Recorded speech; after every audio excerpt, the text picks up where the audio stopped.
Loud and proud, outrage porn-free, civilly disobedient media, broadcasting live on the Worldwide Coalition Media Network here at the Go Local Live Broadcast Center, deep in the heart of the city we love, Providence, Rhode Island, the naked city, the city of, well, thousands of stories at which here this week. Facebook.com/The Coalition Radio, on the mighty Twitter at Coalition_radio, and of course the mothership at CoalitionRadio.us, where links to our Spreaker podcast page, our YouTube channel, all can be found as we periodically update this and last week's offerings. Let's get right to it. It's a terrible night weather-wise downtown. You should still come downtown and you go to maybe one of the cozier restaurants. Pot au Feu comes to mind. If you like French bistro dining, there's probably no finer French restaurant here in New England. And something about a lamb shank in a red wine reduction sounds particularly apt for a night like this, particularly if maybe something hot with a little kick in it. But that's just my recommendation. So let's get right to it. As we often are blessed, folks from the Goldwater Institute join us periodically to talk about some of the research, the topics, the news of the day that they've been covering. If this is your first time listening, you'll be delighted to find out that they essentially represent a three-pronged effort. Not merely content to be just superstars in the area of consulting, particularly in areas that might be construed as liberty, as George Bush would say, orientated. No, they actually have an investigative reporting division. Mark Flatten is going to be joining us in just a second. They also have what I'm trying to come up with a good term for it, but ultimately I call it a modular legislative task force. What does that mean? Well, they address issues of the day not just by critiquing them. Remember that commercial where the consultants would talk about someone's problems, and when they were asked to fix them, they would express shock and dismay. What, you want us to actually fix it? We're here just to comment. No, Goldwater is so much more than that, because they're able to bring their consulting, their analysis, and develop, if you will, constitutionally suitable state-level legislation for each and every one of their issues. So it truly is a three-pronged effort. As we saw in the Ravens game last night, if there was a 5-talent consulting firm with all the 5 tools, Goldwater would be one of them. Mark Flatten joins us. He's got an extensive career, as we've mentioned in the past. He rejoins us tonight in investigative reporting for conventional news outlets, broadcast media. And now he finds himself, if you will, over the last couple of years, actually pioneering an effort and, again, bringing together all the best parts of being a think tank, all the best parts of, again, working actively with state legislature, and a lifetime of expertise in investigative reporting. It's a potent combination. And this week, we're going to be talking about not just licensing, because licensing is on the, if you will, licensing issues at the state level, the city level, the federal level, is on the tip, if you will, of every libertarian, liberty Republican, if such a thing actually exists, tongue. But as is usually the case with the Goldwater Institute, you know you've got something going on when you answer questions that people didn't even realize had to be asked. Mark, welcome back to the Coalition. Well, thank you very much for having me. Now, your report, and you've got 2 of them out, and we're going to be putting them up on the website and making sure people have links to them. The first one is called Dereliction of Duty. Military Spouses Struggle to Earn a Decent Living Despite Feel-Good Licensing Laws, and then Breaking Down Barriers to Work for Military Families. In a time of the year when we love to salute our military families, and we are more than usual cognizant of the fact that the challenges that they face, in being away from families. We're given the technology now. We've got the ability to have soldiers in faraway places Skype in to talk to their families. It's a wonderful thing. At the same time, there's a different reality for the military families, particularly for enlisted families, isn't there, financially? They face a lot of challenges. Tell us about your study, what prompted it, and what have you seen firsthand in terms of the challenges they face on a day-to-day basis? Well, the Goldwater Institute has been involved in trying to get some reforms to occupational licensing laws for a long time. Too often these laws really amount to sort of a protection racket, where people think that these licensing boards are there to protect consumers, but in reality what they're there to do is protect the industry. And they do that in a lot of ways, most notably in this case, and frankly their overarching purpose is to create a scarcity of the product. So if you're if you're a florist in Louisiana, for instance, and there's no licensing requirement, well, you can charge a certain amount. But Louisiana is one of the states that actually requires a license to be a florist. And what that does is that creates a scarcity of supply, and that ends up driving up costs. And I use florists because that's just kind of a nonsensical example, but that's really how most of these licensing laws work. Now, certainly there are some basic health and safety licensing requirements, doctors, nurses, things like that. But it's astounding the number of different licenses that the various states have. There's roughly 10,000 individual licenses. About a quarter of the workforce requires a license. And when we get to military families, it's particularly difficult because if they're deployed domestically, I mean, we all understand the problems of military life, up to and including the possibility that your loved one may not come home. But just in the more routine deployment within the United States, many of these people are married to spouses who are in licensed profession. About a third of military spouses are in licensed profession. And if they're on a domestic deployment, typically they move around every couple of years. So they might be in Arizona, now, but 2 or 3 years from now, they're most likely going to be transferred to Georgia or Florida or California or some other place. The problem comes in is that if you're in a licensed profession, every time you move to a new state, you got to get a new license. So that means that you can't just go to work there. You've got to go to the board. You've got to fill out their paperwork. You've got to go through the background checks. You've got to take their tests if they have them. And that takes 6 months, a year. Finally, you get your license. Then you can start going out and looking for a job. Let's say it takes you a month or two to get a job. Well, you're already halfway through your deployment. And so when you get a lot of these highly skilled professions like nursing, that just becomes almost impossible to maintain a career, because by the time you get your new license in a new state, it's about time to move again. Yeah, and so let's break this down step by step. I mean, you've got, particularly amongst living enlisted men and women in the service, we're not talking about wealthy people, are we? I mean, a range of... No, they do not make I mean, you're not going to get rich in the military. I think we all understand that. Right. And so very often, and yet, on a... How can I put this delicately? For many of those folks, a significant part of their general childbearing family years, if you will, from the time they're in their early 20s to their early 30s, you're talking about, and I hate to say this, but not far above subsistence wage payments. So very often that second income is critical, not just to a lifestyle, but sometimes, I mean, we're talking about survival, being able to live if, in fact, you've got children and a family.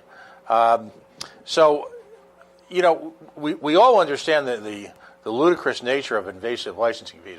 We've seen this firsthand. Particularly, there are states now where folks are realizing that it takes longer to get a cosmetology degree and license than it does to serve in your community's police force. Oh, absolutely. I mean, some states require something like 2,500 hours of education to get to cut hair, and that's more than emergency medical technicians and paramedics. Right, and talk about reciprocity, because one would think, particularly where it becomes nonsensical, that you would have reciprocity across states. But, I mean, I'll use an example here in Rhode Island, which is one of the more egregious offenders, and yet there's, by New England standards, a significant military presence here, both enlisted and officers. You've got, here's a perfect example. My minister's ex-husband, you can digest that separately, a wonderful guy, held a master's electrician's license in Maine. He was a 20-plus year member of the United States Navy, where he trained. He comes to Rhode Island, and he is told that he has to essentially start from scratch. Here's a gentleman who actually taught the master's course and actually proctored the master's exam. So, if you're in civilian life and you've got something of a normal lifestyle, okay, that's bad enough of a challenge. But I mean, is there an approximation of the average cost to some of these licenses, and what happened? What have you found? Both statistically, anecdotally, happens to these families as a result of this? Well, the cost and the what people continually called it, the people I talk to, is the hoops. Multiple people I talked to brought up the hoops, and the hoops are different for different professions.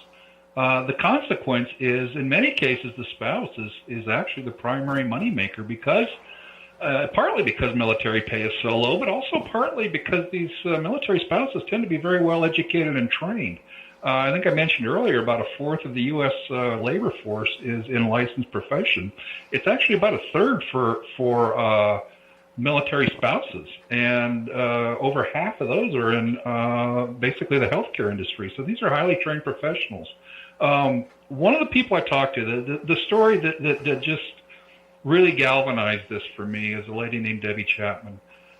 She's an open heart intensive care unit nurse. She has been since 1992. So she knows her stuff. I mean, she's not, she's not an amateur by any means. And of course, that's a very highly skilled, life at death, and frankly, fairly well paying career. Her husband, who she married after she got into that profession, he recently retired from the Army. He was an explosive ordnance specialist. So this is the guy that we sent to Afghanistan and Iraq to defuse these IEDs that were killing American service people. And yet, every time they moved when they were on a domestic deployment, every time they moved, she said, I could not get the licensing to work. It would take too much time and too much money, and then we'd be moving again. And actually, the nursing profession is one of the better ones because they've got this called a nurse licensure compact, where most states have agreed that, at least on paper, we'll accept your credentials. But there's a lot of hoops that still have to be jumped through. They have to, like for instance, I talked to one nurse who moved from I think Oklahoma to Florida.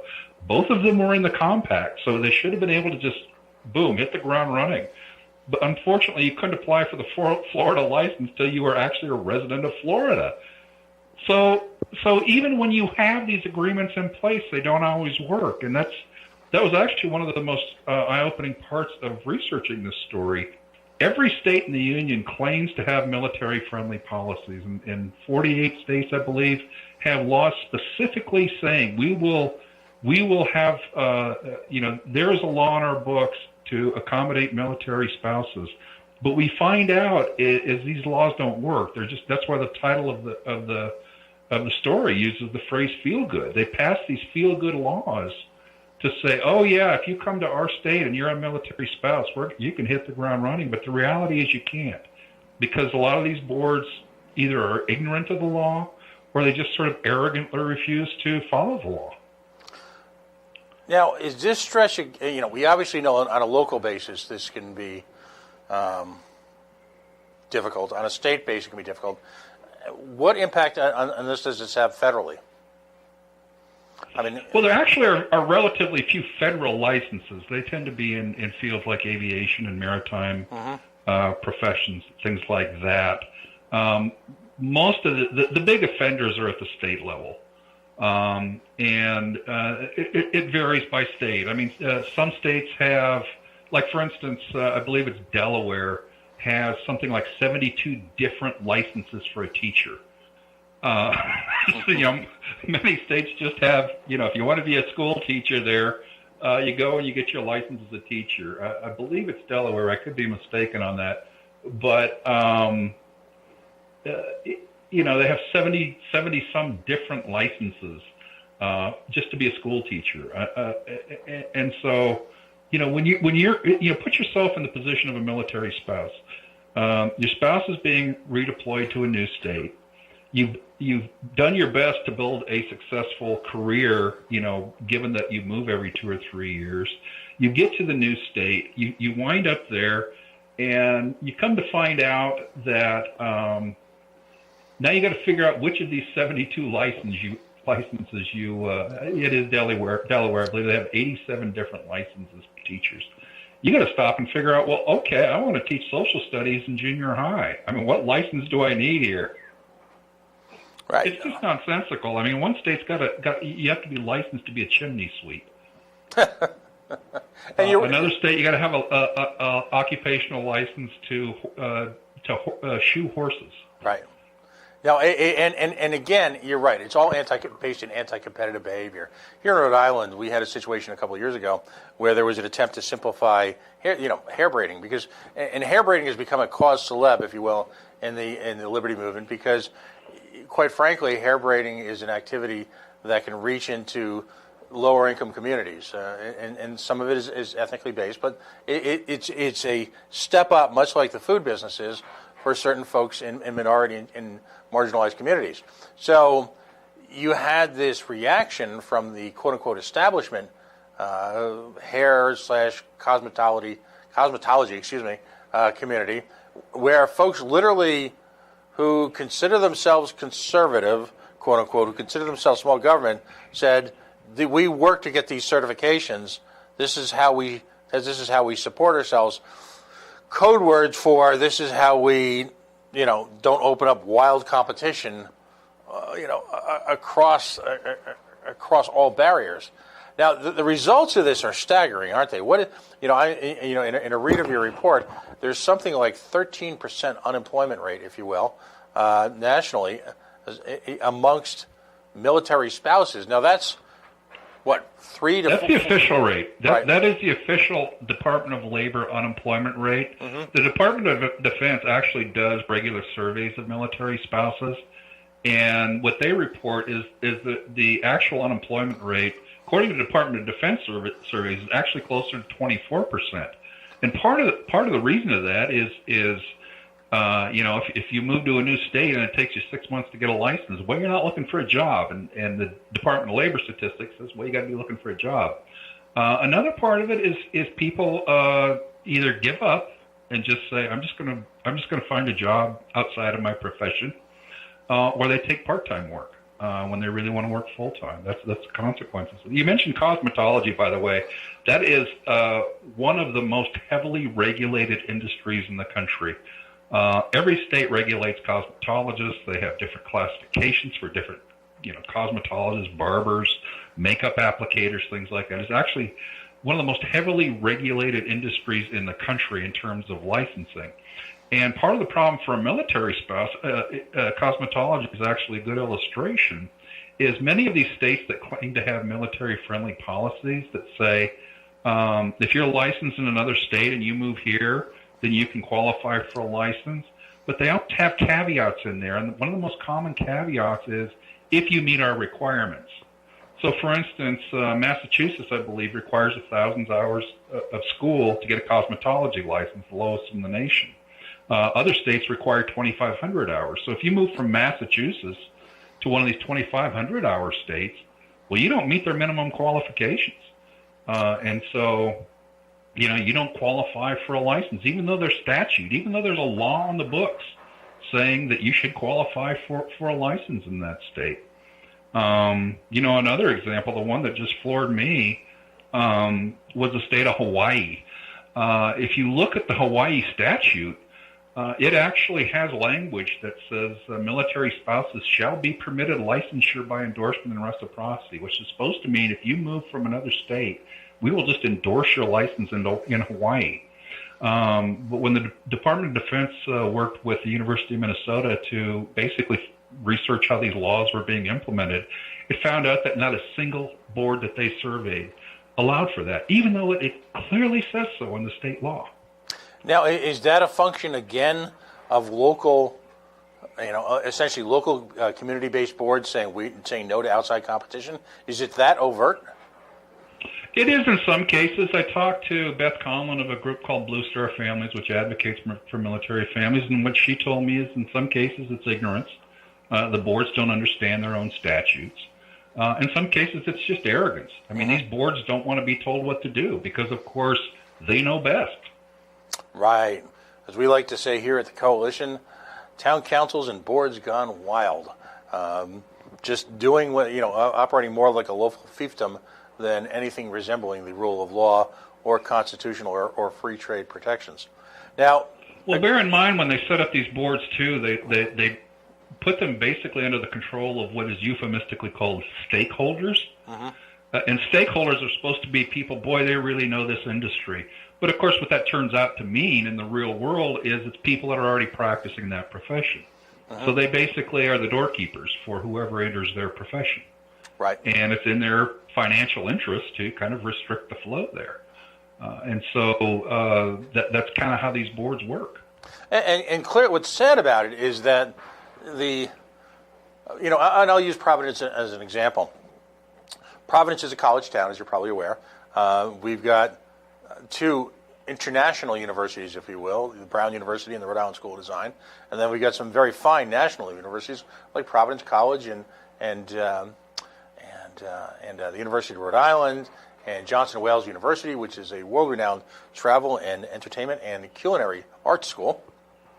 And so what should be happening is that when military folks come into town, if they've got spouses who have expertise in any of these areas, they should be able to, if you will, to quote Bob Marley, lively up the situation. If you will, you bring in, you talk about diversity. All these organizations pay homage to diversity all the time, yet the gene pool in the local community should be energized by this. And what's interesting is that, for example, the only area that I can see that really takes advantage of it independently are independent schools, because folks come in from the military, folks come in from academics, and the independent school system embraces their spouses because many of them have sophisticated backgrounds, great training, and clearly are willing to work.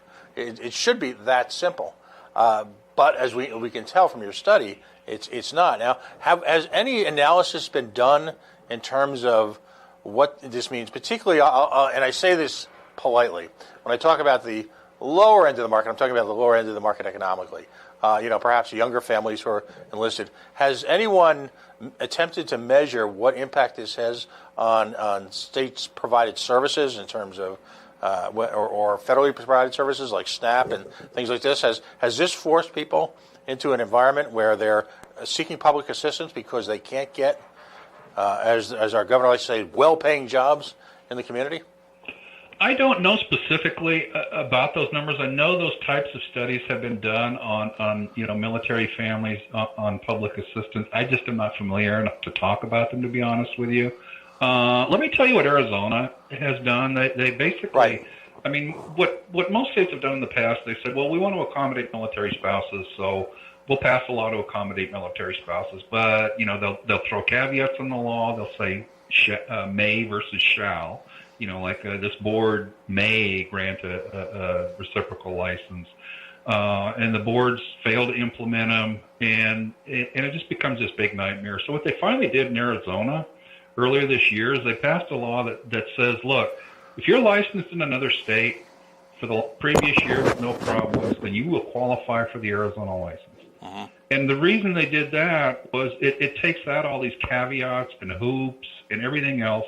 And it also recognizes, look, if you're qualified to cut hair in South Carolina, you're probably qualified to cut hair in Arizona.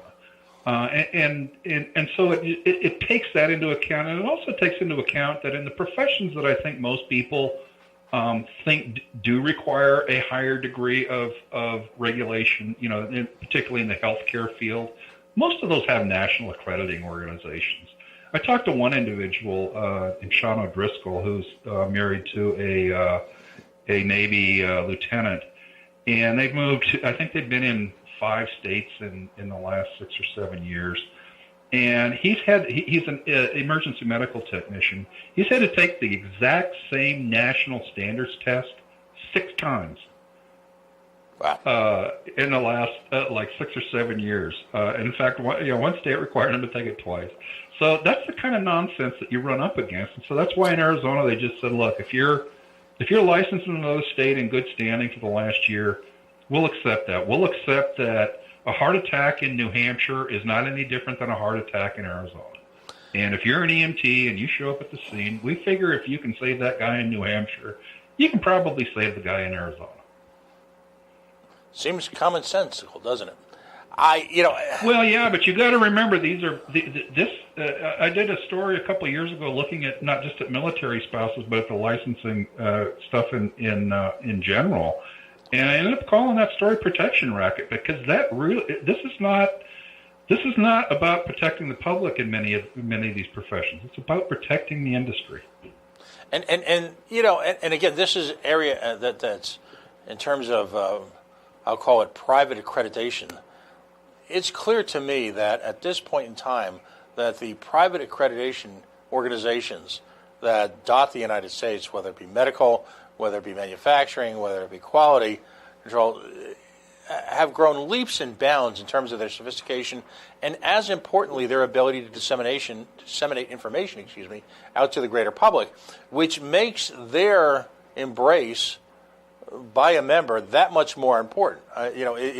It strikes me that the government's focus anytime on giving accreditations or licensing is so narrowly focused on the economic, and yet privately organizations are prospering, which allow the consumer to make simultaneously informed choices to a greater body of people who are affording competition based on numbers, but also competition based on skill levels.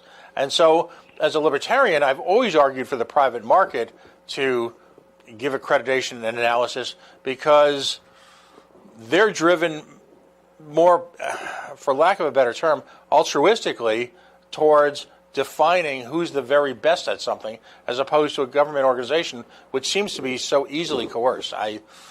But the real question. Well, the beauty of a private accreditation is if you take a profession like. Stick with the EMT example. I mean, They have their national standards. They say if you can do these tasks and you have this knowledge, then you are qualified to be an EMT. That's not going to change when you move across the border. You're not suddenly going to forget all of that. And so why not use that as a national standardized test? Even at that, some of these state licensing boards have managed to mess that up. And let me tell you how. I talked to one lady. She's a dentist. She graduated from dental school in Texas, and she took I think it's called the Western Regional Exam Board, which is an accreditation school or test that is accepted in all but 12 states. But lo and behold, her husband got transferred to another state, one of the 12 states that does not accept that. So she had to go through that entire testing process again, just because they accepted a different accrediting school. Right. Now, so it just gets nonsensical. So let's look at Arizona then. I mean, my first question, just off the Arizona now has taken, through your analysis, possibly the most aggressive, freedom-friendly, market-friendly, military, spousal-friendly approach to this in the nation. Simultaneously, Arizona has led the way, if you will, in something completely unrelated, their form of ESAs, educational savings accounts, educational scholarship accounts. They've led the way in that. What is in the air or is in the water in Arizona where they're clearly willing to address these issues head on from clearly a completely different perspective than what we see here, for example, in Rhode Island? What's going on? Well, a lot of it's the political environment. I think a lot of it is sort of the cultural environment. Arizona, like a lot of Western states, it's always called a conservative state, but in a sense, it's much a libertarian state. It's not necessarily liberal or conservative. It's just kind of leave me alone kind of thing. And we've also, there's also been a political environment, and the Goldwater Institute has been very active, our policy people, in trying to get some of this reform legislation passed. And we've got a legislature that's been receptive, and we've had a government that's been receptive. But one point I would like to emphasize is this is not a partisan issue. Right. Going back to the Obama administration, Obama actually tried to get states to start reforming some of these laws. In fact, that was one of Michelle Obama's pet projects, is to reform laws to make them more accommodating to military spouses. Karen Pence is now kind of championing that effort to try and get states to reform some of these laws so that they're more friendly to military spouses. And probably the thing that's going to get their attention the most is the Army, Navy, and Air Force secretaries have sent a letter to the National Governors Association saying, look, when we're deciding where we're going to put people, obviously, mission is our primary purpose. Right. But we're going to also consider other factors like how difficult you guys make it for a service member spouse to get a license in your state. And unfortunately, the state with the highest military population is California, and they are actually been the least receptive to reforming their laws. And let me tell you, even in New England, where there is not a strong military presence left, I can tell you that when it comes to base closures, governors jump. If we all remember Michael Dukakis, that regrettable picture in a tank. Years ago, I used to work for contractors at Hanscom Air Force Base, which is partners with, if you will, with MIT and Lincoln Labs. And at the time was after the Wright-Patterson Air Force Base in Dayton, Ohio, was the second strongest, if you will, Air Force research presence, I believe, on the planet.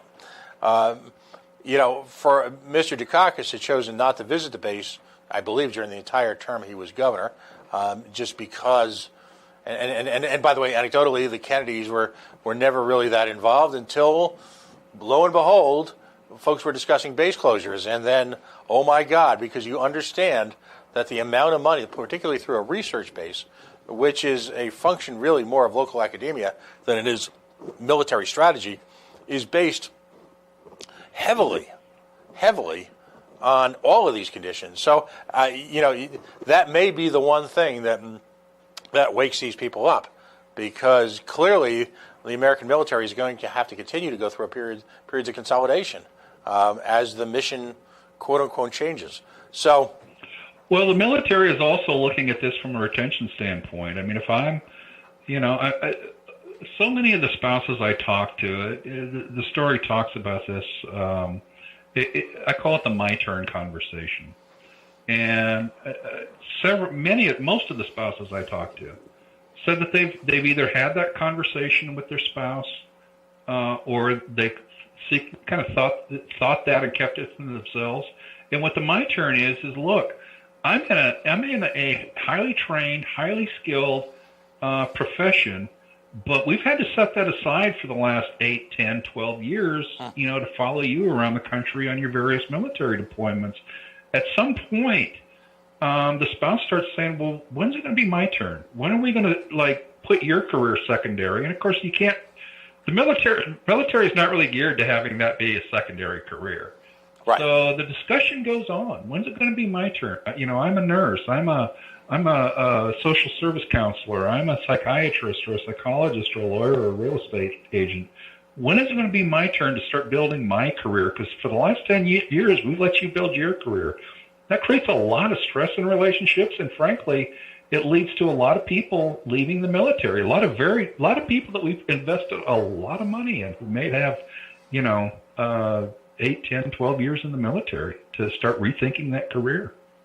And on top of that, many of the careers you're talking about, whether they be academically based and or vocationally based, required significant investments in terms of training, whether it be postgraduate vocational training and or university training, for which there exists significant student debt on behalf of the non-military spouse. So you've got real financial pressure there on top of the ordinary cost of living to simply pay off your college bills, just like everyone else in America. So you're right. I guess what's amazing, and I love your reflection on this, the constant thread, from your perspective, of government involvement in so many. We're not talking about foreign policy right now. We're not talking about curing cancer. We're not talking about sending a man back to the moon. We're talking about lunch pail issues. And if there's a constancy here, it's that government involvement just seems to screw things up everywhere. I mean, you've spent a lifetime as an investigative reporter. What's your thought on? I mean, I'm just throwing that up against the wall. But what do you think about a statement like that? Well, again, it's one thing to say that a doctor or a nurse or an EMT should have to prove their competence. I don't think most people would argue with that. Mm-hmm. But then you got to ask, okay, they've proved their competence. They passed their national boards. They passed their national exams. Maybe they have 5 years of experience. Why is it every time they move to a new state they got to go through this whole process again? Why do I need I'm doing the same job. My standards of care do not change. Why, when I move from South Carolina to Georgia, do I have to go through this whole process again when I've already proven myself? And that doesn't even get into the other issue, which is, beyond some of these basic health and safety professions, why are we licensing why are cosmetologists one of the most heavily licensed industries in the country? That's not a health and safety issue. Right. And I've talked to the lobbyists for the cosmetology industry about this. Well, what if they nick somebody's ear and they start bleeding or something like that? Well, okay, that's fine. We give them a basic first aid course. You hear about, they need to learn how to sterilize their combs and sterilize their hands. Okay, well, we'll teach them to wash their hands then. I'm not sure it takes 2,500 hours to teach somebody how to wash their hands. And I'll guarantee you, if it takes 2,500 hours to teach somebody how to wash their hands, I don't want them cutting my hair. It really is. It really is. It's so silly. But again, what's important about your reports is you make so easily accessible the true human cost of this. We can sit back and laugh at the banality of everyday government, but entire lives are caught up in this. Standard of living, the ability to have a family, or whether you have to postpone a family, the my turn argument, as you express it so saliently, that's all part and parcel of something and completely unnecessary. It's just another example to me of government if there was just common sense on the areas the government reached into. Mission creep, for lack of a better term. Well, exactly. It's easy to sit in sort of the legislative chambers or these regulatory boards and say, oh, well, let's just slap on this regulation or that regulation, or maybe we do need a cosmetologist, to have this additional training in case they forgot how to wash their hands. It's easy to do that when you're sitting in some sterile room. But what I try to do is I talk to the people whose lives it impacts, who really have to deal with this stuff on a day-to-day basis. A lot of the people I talk to are nurses. And in fact, as I mentioned earlier, nursing is actually one of the professions that is kind of leading the way in getting these multi-state compacts. And even they told me that it's not as easy as it sounds, because these states just keep throwing up different roadblocks for no apparent reason. And that's the frustration I kept hearing from these folks is, I've proven myself. I've done the job. The standards of how I take care of my patients do not change from state to state. So why do I have to get a new license when I move to a new state? Yeah, and it really is that simple. And again, like so many other issues, removal of that quotient, that involvement, that part of the calculus, it's, I always call it the break glass, add water. In case of a crisis, the changes, the improvement of our quality of life will be almost instant. It's again, as that really bad mortgage company commercial goes on, it's it's the simplest idea in the history of man, and yet we don't. And we've only got a couple minutes left, and again, I'm so grateful to Mark Flatten again joining us on a Friday night and explaining it all to us. The Arizona laws in place have cracks opened up in the streets of Tucson? Has there been any huge loss of life, any crises as a result, or is life just better now? I'm still able to get a haircut here. That's all I can tell you. We're not dying in the streets because we're and I'll be honest with you, as I walk around town here in Phoenix, I don't see a lot of people with bad haircuts. So maybe it's working. Who knows? Yeah, you don't try that in Rhode Island. I'm so tempted, and I say this with humor and a smile on my face, to want to grab a jet, hijack the Rhode Island State Legislature, and just bring them into an intervention at the Goldwater Institute, because so many, the term is low-hanging fruit. We know that there are complex issues in society today that render us all sometimes feeling hopeless. Yet at the same time, there are issues in our country which, based on a clearly articulated thought process, all right, can make life instantly better. And it strikes me again in Arizona that you guys are addressing these, and for example, based on the ability, if you will, to make your tuitions portable, if you will, to private education or alternative education. We just had a young man from your institute on a few weeks ago who pointed out that, interestingly enough, the overwhelming amount of people who were lifted up by that process almost instantly, because we're talking a handful of years now, were people who in the most marginalized communities in America, we're talking about Native Americans, and people in the inner city. So here's the challenge for folks who are liberty-minded. Not only the constant drumbeat, if you will, from folks who see government as an answer, is that somehow we are being cruel, and somehow we are being, if you will, discriminatory, and we are marginalizing these communities, when in fact everything your organization has implemented, from right to try to tuition portability to licensing issues, has almost instantly impact some of the most challenged people in our country.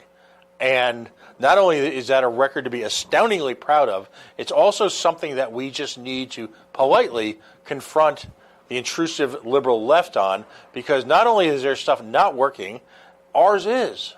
And ultimately, isn't that what it's all about? As you pointed out, forget about the left-right paradigm, forget about the labeling, the politics of identification. Let's actually just simply take a break and see what works. And if there's a legacy from the Goldwater Institute, it's that. Let's just make things work better, and we'll worry about all the other nonsense later on when we fix the low-hanging fruit. And I understand that when I say low-hanging fruit, this represents years of your organization's involvement, the intellectual capital that you folks have expounded on these issues, the shoe leather, the grunt work necessary to bring this around to the country, to shift that Overton window, to explain a different paradigm to people. I understand that. I just hope other people start to. So again, we'll put the study up. I'm going to share this with everybody. What can I say? Congratulations on, again, you guys could just continue to hit it out of the park. Again, please consider adopting Rhode Island as a state. Maybe we could be like a small county in Arizona. Yeah, most of our counties are bigger than Rhode Island. Yeah, I'm assuming that. So, what have you got coming up? Anything you're working on? Again, that what's in the headlights that you can tell us about, if yet? Well, we're also looking at additional issues involving state licensing. We're always looking at a variety of issues. But I heard, in the intro you had mentioned that you can't solve a problem until you identify it, and really that's what I try to do here at the Goldwater Institute, is identify the problems and let people know that these things that you may just kind of shrug off as sort of esoteric academic arguments aren't, because they affect the lives of real people, and they have consequences for real people. And as you say, most often when, the consequences fall very heavily on those that can't really afford to do much about it. Because if I have, piles of money, in my basement, I don't care if I have to spend a few $1,000s to get my license renewed. But if I'm a military family struggling on an enlisted man's payroll, a paycheck, and I might be a highly skilled, highly trained professional, a nurse, a dentist, mental health counselor, and I can't put that to work. I can't help support my family, not because I'm not capable and not because I'm not good at my job, but simply because I can't jump through these hoops that the state keeps throwing up every time I move. Right. There you go, folks. Again, thank you so much for joining us. I hope when you next week express to the folks at the Institute that there's a group out here in Rhode Island who profoundly admires what you folks accomplish, not just do, but accomplish. And I hope you'll have a wonderful holiday season and understanding that we face a lot of challenges in the liberty movement. And one of our themes this at the end of the year is to savor the victories. And you folks have had a wonderful year. You've accomplished so much. And take a moment, if you will.